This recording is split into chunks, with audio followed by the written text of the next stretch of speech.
Tere armsad äriõiguse huvilised! Täna räägime mõne sõnaga juhatuse liikme lepingust. Juhatuse liikme ja äriühingu vahekorra puhul räägime me juhatuse liikme ametisuhtest. Sellel on kaks komponenti. Esiteks juhatuse liikme ametiseisund, mis tekib tema ametisse nimetamisega ja lõpeb tema ametist tagasikutsumisega. Ja see iseloomustab eelkõige juhatuse liikme õigust, võimet ja kohustust tegutseda äriühingu nimel teiste isikute ees. Sellepärast nimetatakse seda teiste sõnadega ka välissuhteks.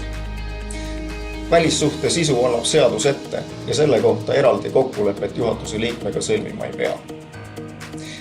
Lisaks ametiseisundile on juhatuse liikmel ka sisemine käsundilaadne suhe äriühinguga.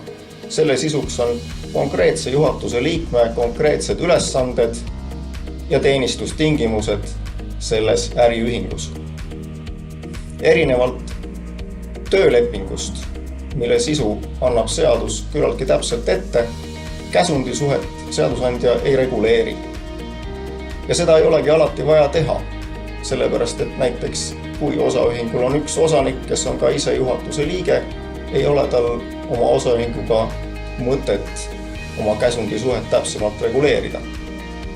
Küll aga tekib teine olukord, kui juhatuse liige tuuakse ühingust väljast või osanikud ise ei osale juhtimises. Sel juhul on mõistlik juhatuse liikme lepingus reguleerida ära juhatuse liikme täpsemad teenistustingimused. Näiteks tema ametiülesanded, tema tasu, selle maksmise kord ja muud sellised praktilised küsimused. Lisame näidisloetelu nendest küsimustest, mida võiks kaaluda juhatuse liikme lepingus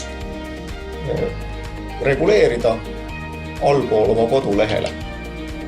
Täname vaatamast!